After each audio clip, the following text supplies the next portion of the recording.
अगर हम ये जानने की कोशिश करें कि मार्केट की डायनामिक्स पे क्या चीज़ें इम्पैक्ट करती हैं जिसकी वजह से प्राइस एक्शन हमें नज़र आता है, तो वैसे तो बहुत सारी चीज़ें हैं, लेकिन अगर हम कुछ मोटी मोटी चीज़ों को मद्देनज़र रखें तो हमें पता चलता है कि भाई एक तो ऑफ कोर्स पॉलिटिकल आपके जो लैंडस्केप है वो काफ़ी इम्पैक्ट करता है, क्योंकि इन्वेस्टर सेंटीमेंट जो है वो पॉलिटिक्स के हिसाब से मूव करता है। फिर जो जियो पॉलिटिकल सिचुएशन है, अगर कहीं पर वॉर हो रही है या कहीं पर वॉर एस्केलेट हो रही है तो उसका इम्पैक्ट पड़ता है मार्केट्स के ऊपर। फिर इसके अलावा जो डोमेस्टिक इकॉनमी है यूएस की, वो काफ़ी इम्पैक्ट करती है फाइनेंशियल मार्केट्स पे। तो काफ़ी सारी चीज़ें इंक्लूड होती हैं। मॉनेटरी पॉलिसी काफ़ी हद तक इम्पैक्ट करती है कि भाई फेड की मॉनेटरी पॉलिसी क्या है, लिक्विडिटी ईज़ हो रही है या कॉन्ट्रैक्ट हो रही है या इंटरेस्ट रेट कट हो रहे हैं, तो Q E and Q T वगैरह, तो ये चीज़ें बहुत इम्पैक्ट करती हैं मार्केट के ऊपर। लेकिन एक चीज़ जो सबसे ज़्यादा मार्केट पे इम्पैक्ट करती है वो है ग्लोबल लिक्विडिटी। फेड तो हम तो सिर्फ यूएस को कंट्रोल करता है ना। फेड की जो मॉनेटरी पॉलिसी है वो ज़्यादातर यूएस सेंट्रिक होती है, ठीक है, उसका इम्पैक्ट ग्लोबल इकॉनमी पे पड़ता है, लेकिन मेनली उनका जो कंसंट्रेशन होता है वो यूएस डोमेस्टिक इकॉनमी पे होता है। लेकिन जो ग्लोबल लिक्विडिटी है वो ग्लोबल है, और वो हम जब ट्रैक करते हैं तो इस तरह ट्रैक करते हैं कि भाई हम तमाम मेजर सेंट्रल बैंक्स की जो बैलेंस शीट है उनको क्लोजली वॉच करते हैं। तो बहुत से ऐसे लोग हैं जो ग्लोबल M2 सप्लाई, जो मनी सप्लाई है, उसको लेके चलते हैं एज अ प्रॉक्सी, और फिर उससे ग्लोबल लिक्विडिटी साइकिल को ट्रैक करते हैं। उनमें दो नाम बहुत इंपॉर्टेंट हैं। एक है Michael Howell from cross border capital. वो उसके जो चार्ट्स होते हैं, जो रिसर्च होती है, वो बड़ी क्लासिकल होती है और वो ग्लोबल लिक्विडिटी को बड़ी क्लोजली ट्रैक करता है। इसके अलावा राहुल पॉल जो है वो भी अपनी रिसर्च के अंदर ग्लोबल लिक्विडिटी चार्ट को काफ़ी क्लोजली मॉनिटर करता है, और फिर उसके हिसाब से बिटकॉइन या अदर एसेट क्लासेस को वो ट्रैक करने की कोशिश करता है। तो उसी हवाले से मैंने आपको आज थोड़ी सी अपडेट देनी है कि इस वक्त क्या प्रिडिक्शन है ग्लोबल लिक्विडिटी के हवाले से, और फिर उसका जो इम्पैक्ट पड़ेगा आने वाले वक्तों में बिटकॉइन के ऊपर, वो वेरी इंपॉर्टेंट है कंसीडर करने के लिए। तो फिलहाल इस वक्त जो करंट सिचुएशन वो ये है कि ग्लोबल लिक्विडिटी, ठीक है, वो इस वक्त ऑन द राइज है। यानी कि एंड ऑफ 2024 वो डिक्लाइन हो रही थी, कॉन्ट्रैक्ट हो रही थी ग्लोबल लिक्विडिटी।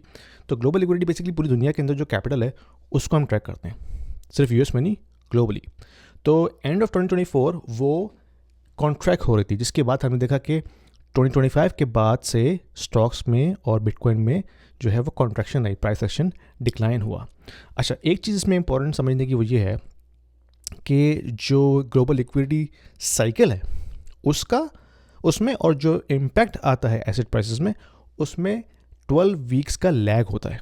लैग से मुराद ये है कि अगर ग्लोबल लिक्विडिटी मूव कर रही है तो उसका जो इम्पैक्ट मार्केट्स पे पड़ेगा वो 12 वीक्स के बाद पड़ेगा। ये लैग हमने देखा है the way they track global liquidity cycle.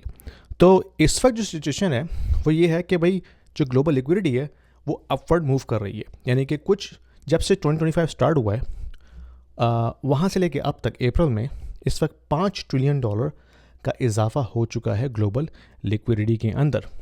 लेकिन उसका जो इम्पैक्ट है वो अभी तक हमें नज़र नहीं आया है मार्केट्स में। दैट मीन्स अगर हम उसके ट्रेंड को सही मान के चलते हैं तो $5 ट्रिलियन का इम्पैक्ट आने वाला है इन द फ्यू वीक्स की बात कर रहा हूँ मैं, मंथ्स की बात नहीं कर रहा, वीक्स की बात कर रहा हूँ। ऑफ कोर्स कोई गारंटी नहीं है, ये सिर्फ और सिर्फ एक थ्योरेटिकल एनालिसिस है बेस्ड अपॉन हिस्टोरिकल इंसिडेंट्स। और जो रिसर्च पेपर छपते हैं इन बड़े बड़े नामों की तरफ से, माइकल हावल और रॉल पॉल की तरफ से, तो उसके मुताबिक तो हमें नज़र आ रहा है कि लिक्विडिटी साइकिल जो है वो बढ़ रही है, और उसके बाद बिटकॉइन में प्राइस एक्शन नज़र आएगा। और हमने अभी रिसेंटली देखा है कि 76,000 से बिटकॉइन ने एकदम से जंप लेके 95,000 को टच किया आज। मैसिव मूव है, ठीक है, इन अ वेरी शॉर्ट टाइम। तो मैं आपको ज़रा कुछ चार्ट्स दिखाता हूँ तो आप ताकि खुद भी इस पे नज़र रखें। ये जो चार्ट है वो राहुल पॉल का है, जिसमें ये ग्लोबल M2 को ट्रैक कर रहा है बिटकॉइन की प्राइस के ज़रिए। आप देख सकते हैं कि जो राइट हैंड साइड है उस पर है बिटकॉइन का जो प्राइस एक्शन नज़र आ रहा है, और लेफ्ट हैंड साइड पर आपको ग्लोबल लिक्विडिटी का लेवल नज़र आ रहा है। और ये जो रेड लाइन है ये बता रही है कि global liquidity, sorry black line जो है वो बता रही है कि ग्लोबल लिक्विडिटी किस तरह से मूव कर रही है। हमने देखा कि 2025 के बाद से इट इज़ गोइंग अपवर्ड, और रेड लाइन आपको शो कर रही है बिटकॉइन का प्राइस मूवमेंट उसके हिसाब से। तो आप देख सकते हैं कि कितना क्लोजली कोरिलेटेड है बिटकॉइन की movement with global liquidity cycle. अगर ये कोरिलेशन सही है, तो अब हम कुछ महीनों में, बल्कि महीना क्या, कुछ वीक्स के अंदर हम बिटकॉइन में अपवर्ड प्राइस मूवमेंट देख सकते हैं। एक और चार्ट मैंने आपको दिखा रहा है, वो भी क्रॉस बॉर्डर कैपिटल की तरफ से माइकल हाउल की जो रिसर्च उसकी सर्विस है, उसमें हम देख सकते हैं कि अगर 10% ग्लोबल लिक्विडिटी में इजाफा होता है तो उसका कितना इम्पैक्ट एसेट्स पे पड़ता है। तो आप देख सकते हैं कि जो सबसे ज़्यादा इम्पैक्ट किसी भी एसेट पे पड़ता है ग्लोबल लिक्विडिटी के ऊपर जाने से, वो पड़ता है बिटकॉइन के ऊपर।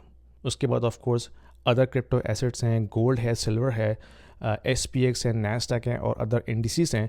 लेकिन एक मैसिव अपवर्ड इम्पैक्ट पोटेंशियल है बिटकॉइन के ऊपर अगर ग्लोबल लिक्विडिटी में 10% तक का इजाफा होता है। तो हम देख सकते हैं कि global liquidity is the main reason behind these massive price actions. और ये चार्ट भी दिखा रहा है ग्लोबल लिक्विडिटी और गोल्ड और बिटकॉइन की प्राइस मूवमेंट को।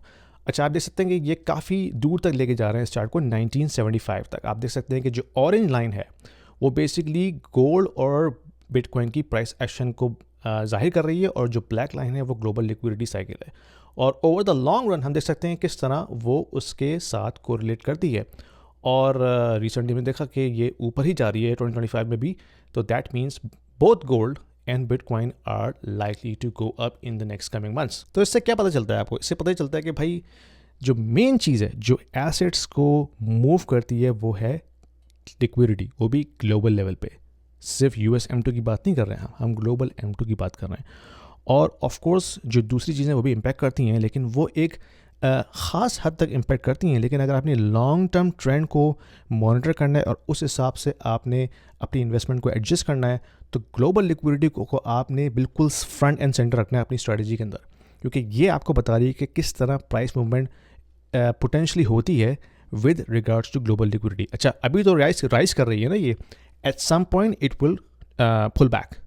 तब आपने देखा है कि अब उसके बाद इम्पैक्ट क्या पड़ेगा पोटेंशली स्टॉक्स पे और बिटकॉइन पे, तो उस हिसाब से फिर आपने अपनी पोर्टफोलियो को एडजस्ट करना है। जस्ट थ्योरेटिकल थॉट प्रोसेस, कोई इसमें गारंटी की बात नहीं है, लेकिन जो हमें एविडेंसेस नज़र आए हैं इस रिसर्च के अंदर इन चार्ट्स के ज़रिए, दैट टेल्स यू कि there is a potential bull run coming ahead in bitcoin and other asset classes. Anyway, पसंद आए वीडियो शेयर कीजिए, लाइक कीजिए। और मेरा एक कोर्स है मैक्रो को समझने का। ये जो सारी बातें मैं करता हूँ ये सारी मैक्रो से रिलेटेड हैं। तो मैंने कोर्स क्रिएट किया है, इतना महंगा भी नहीं है यार, $49 का है।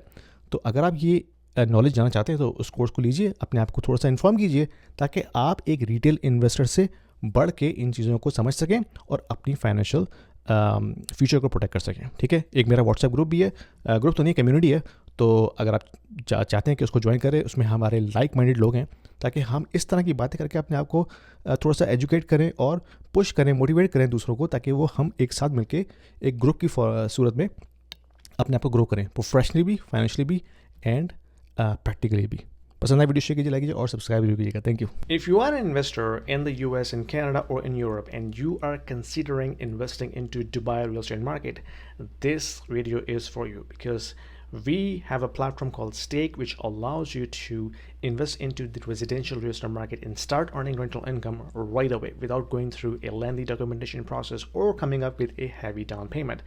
Stake is built upon the concept of crowdfunding. So it is democratizing the entire investment strategy and allows you to own a single unit of the entire investment portfolio. So you don't have to own the entire property, right? You can be part of the pool that can actually own a piece of property, a piece of real estate.